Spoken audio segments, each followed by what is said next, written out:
ಸಂಖ್ಯಾಕಾಂಡ ಅಧ್ಯಾಯ 11. ತಬೇರದಲ್ಲಿ ಕಾಣಿಸಿಕೊಂಡ ಬೆಂಕಿ. ಇಸ್ರಾಯೇಲರು ತಮಗೆ ದುರವಸ್ಥೆ ಪ್ರಾಪ್ತವಾಯಿತೆಂದು ಸರ್ವೇಶ್ವರ ಸ್ವಾಮಿಗೆ ವಿರುದ್ಧ ಗುಣಗುಟ್ಟಿದರು. ಅದಕ್ಕೆ ಕೋಪಗೊಂಡ ಸರ್ವೇಶ್ವರ ಅವರ ಮಧ್ಯೆ ಬೆಂಕಿ ಬೀಳುವಂತೆ ಮಾಡಿದರು. ಇದರ ಪರಿಣಾಮವಾಗಿ ಪಾಳ್ಯದ ಕಡೆ ಭಾಗದಲ್ಲಿದ್ದವರು ಸುಟ್ಟು ಹೋದರು. ಆಗ ಜನರು ಮೋಶೆಯ ಬಳಿಗೆ ಬಂದು ಮೊರೆಯಿಟ್ಟರು. ಮೋಶೆಯವರ ಪರವಾಗಿ ಸರ್ವೇಶ್ವರನ್ನು ಪ್ರಾರ್ಥಿಸಿದ್ದೇ ಆ ಬೆಂಕಿ ಆರಿಹೋಯಿತು. ಆದ್ದರಿಂದ ಹಾಗೂ ಸರ್ವೇಶ್ವರನೇ ಆ ಬೆಂಕಿಯನ್ನು ಬರಮಾಡಿದ್ದ ಕಾರಣ ಆ ಸ್ಥಳಕ್ಕೆ ತಬೇರ ಎಂದು ಹೆಸರಾಯಿತು. 70 ಮಂದಿ ಮುಖ್ಯಸ್ಥರ ಆಯ್ಕೆ. ಇಸ್ರಾಯೇಲರೊಡನೆ ಪ್ರಯಾಣ ಮಾಡುತ್ತಿದ್ದ ಅನ್ಯ ಜನರು ಮಾಂಸಕ್ಕಾಗಿ ಹಂಬಲಿಸಿದರು. ಇಸ್ರಾಯೇಲರು ಕೂಡ ಕಣ್ಣೀರಿಡುತ್ತಾ, ಅಯ್ಯೋ, ನಮಗೆ ಮಾಂಸ ಕೊಡುವವರಾರು? ಈಜಿಪ್ಟ್ ದೇಶದಲ್ಲಿ ನಾವು ಬಿಟ್ಟಿಯಾಗಿ ತಿನ್ನುತ್ತಿದ್ದ ಮೀನು, ಸೌತೆಕಾಯಿ, ಕರ್ಬೂಜ, ಉಳ್ಳಿಗಡ್ಡೆ, ನೀರುಳ್ಳಿ, ಬೆಳ್ಳುಳ್ಳಿ ಇವೆಲ್ಲ ನೆನಪಿಗೆ ಬರುತ್ತವೆ. ಇಲ್ಲಿಯಾದರೂ ನಮ್ಮ ಜೀವ ಬತ್ತಿ ಹೋಯಿತು. ಈ ಮನ್ನವನ್ನು ಬಿಟ್ಟರೆ ನಮಗೆ ಇನ್ನೇನು ಗತಿಯಿಲ್ಲ ಎಂದು ನಿಷ್ಠುರವಾಗಿ ಮಾತನಾಡಿಕೊಳ್ಳುತ್ತಿದ್ದರು.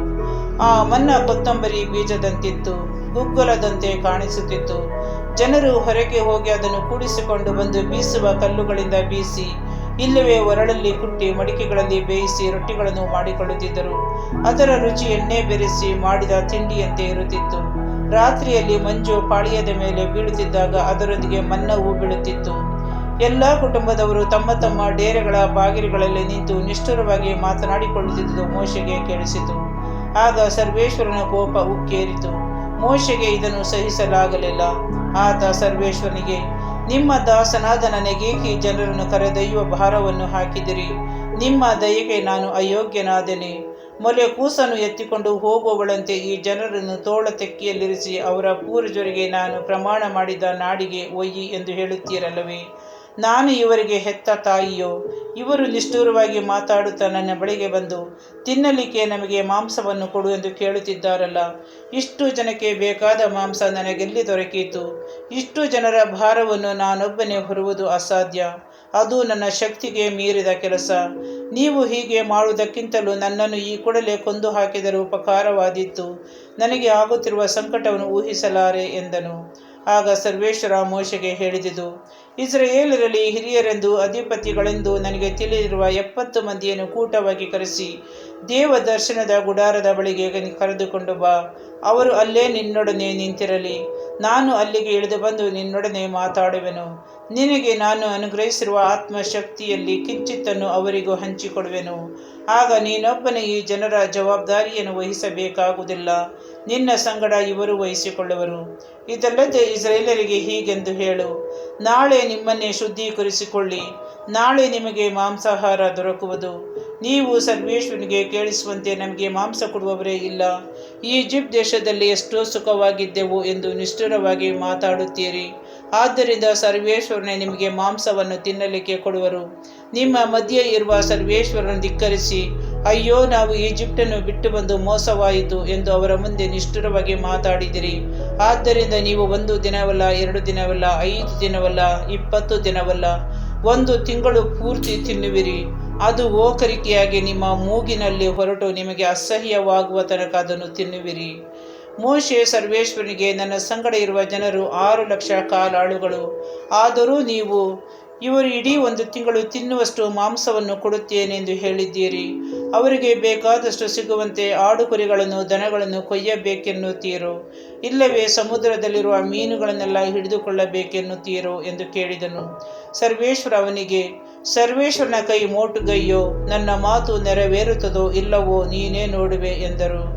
ಮೋಶೆ ಹೊರಟು ಹೋಗಿ ಸರ್ವೇಶ್ವರನ ಮಾತುಗಳನ್ನು ಜನರಿಗೆ ತಿಳಿಸಿದನು. ಜನರ ಹಿರಿಯರಲ್ಲಿ 70 ಮಂದಿಯನ್ನು ಕೂಡಿಸಿ ದೇವದರ್ಶನದ ಗುಡಾರದ ಸುತ್ತಲೂ ನಿಲ್ಲಿಸಿದನು. ಆಗ ಸರ್ವೇಶ್ವರ ಮೇಘದಲ್ಲಿ ಇಳಿದು ಬಂದು ಅವನೊಡನೆ ಮಾತಾಡಿ ಅವನಿಗೆ ಅನುಗ್ರಹಿಸಲಾಗಿದ್ದ ಆತ್ಮಶಕ್ತಿಯಲ್ಲಿ ಕಿಂಚಿತ್ತನ್ನು ಆ 70 ಮಂದಿ ಹಿರಿಯರಿಗೂ ಹಂಚಿದರು. ಆ ಶಕ್ತಿ ಅವರ ಮೇಲೆ ಇಳಿದು ಬಂದಾಗ ಅವರು ಪರವಶರಾಗಿ ಪ್ರವಾದಿಸಿದರು. ಅಂಥ ಅನುಭವ ಅವರಿಗೆ ಮತ್ತೆ ಬರಲಿಲ್ಲ. ಏಲಾದ್ ಮತ್ತು ಮೇದಾಬ್ ಎಂಬ ಹಿರಿಯರಿಬ್ಬರು ಪಾಳೆಯದೊಳಗೆ ಉಳಿದುಕೊಂಡಿದ್ದರು. ಅವರ ಹೆಸರು ಲಿಖಿತವಾಗಿದ್ದರೂ ಅವರು ದೇವದರ್ಶನದ ಗುಡಾರಕ್ಕೆ ಹೊರಟು ಬಂದಿರಲಿಲ್ಲ. ಆ ಆತ್ಮಶಕ್ತಿ ಅವರ ಮೇಲೂ ಇಳಿದು ಬಂದಿದ್ದರಿಂದ ಅವರು ಕೂಡ ಪಾಳ್ಯದಲ್ಲೇ ಪರವಶರಾಗಿ ಪ್ರವಾದಿಸಿದರು. ಆಗ ಒಬ್ಬ ಯುವಕ ಮೋಶೆಯ ಬಳಿಗೆ ಓಡಿ ಬಂದು, ಏಲಾದ್ ಮತ್ತು ಮೇದಾದರು ಪಾಳ್ಯದಲ್ಲೇ ಪರವಶರಾಗಿ ಪ್ರವಾದಿಸುತ್ತಿದ್ದಾರೆ ಎಂದು ತಿಳಿಸಿದನು. ಚಿಕ್ಕಂದಿನಿಂದ ಮೋಶೆಗೆ ಶಿಷ್ಯನಾಗಿದ್ದ ಹಾಗೂ ನೂನನ ಮಗನಾಗಿದ್ದ ಯೆಹೋಶುವನು ಮೋಶೆಗೆ, ಗುರುವೇ, ಅವರಿಗೆ ಅದು ಬೇಡವೆನ್ನಬೇಕು ಎಂದು ವಿನಂತಿಸಿದನು. ಅದಕ್ಕೆ ಮೋಶೆ, ನನ್ನ ಗೌರವ ಕಾಪಾಡಲು ನಿನಗೇಕೆ ಅಸೂಯೆ? ಸರ್ವೇಶ್ವರನ ಅನುಗ್ರಹದಿಂದ ಅವರು ಜನರೆಲ್ಲರೂ ಆತ್ಮಶಕ್ತಿಯನ್ನು ಹೊಂದಿ ಪ್ರವಾದಿಸುವವರಾದರೆ ಎಷ್ಟೋ ಒಳ್ಳೆಯದು ಎಂದನು. ತರುವಾಯ ಮೋಶೆ ಮತ್ತು ಇಸ್ರಾಯೇಲರ ಹಿರಿಯರು ಪಾಳ್ಯಕ್ಕೆ ಹಿಂತಿರುಗಿದರು. ದೇವರು ಆಹಾರವಾಗಿ ಅನುಗ್ರಹಿಸಿದ ಲಾವಕ್ಕಿಗಳು. ಸರ್ವೇಶ್ವರನಿಂದ ಕಳಿಸಲಾದ ಗಾಳಿಯೊಂದು ಸಮುದ್ರದ ಕಡೆಯಿಂದ ಲಾವಕ್ಕಿಗಳನ್ನು ಹೊಡೆದುಕೊಂಡು ಬಂದಿತು. ಆ ಹಕ್ಕಿಗಳು ಪಾಳ್ಯದ ಸುತ್ತಲೂ 1 ದಿನದ ಪ್ರಯಾಣದಷ್ಟು ದೂರದವರೆಗೆ ಭೂಮಿಯಿಂದ 2 ಮೊಳ ಎತ್ತರದಲ್ಲಿ ಹಾರುತ್ತಾ ಬಂದವು. ಇಸ್ರಾಯೇಲರು ಆ ದಿನ ಹಗಲಿರುಳು ಮರುದಿನ ಹಗಲಲ್ಲೂ ಆ ಲಾವಕ್ಕಿಗಳನ್ನು ಕೂಡಿಸಿಕೊಂಡರು. ಕಡಿಮೆ ಕೂಡಿಸಿಕೊಂಡವರು ಕೂಡ 1000 ಕಿಲೋಗ್ರಾಮಿನಷ್ಟು ಕೂಡಿಸಿಕೊಂಡರು. ಅವುಗಳನ್ನು ಪಾಳೆಯದ ಸುತ್ತಲೂ ಹರವಿ ಒಣಗಿಸಿಕೊಂಡರು. ಅವರ ಮಾಂಸವನ್ನು ಕಚ್ಚಿ ಅಗಿದು ತಿಂದು ಮುಗಿಸುವುದರೊಳಗೆ ಸರ್ವೇಶ್ವರನ ಕೋಪ ಅವರ ವಿರುದ್ಧ ಉದ್ರೇಕಗೊಂಡಿತು. ಬಹಳಷ್ಟು ಜನ ಘೋರ ವ್ಯಾಧಿಗೆ ತುತ್ತಾಗಿ ಸತ್ತರು.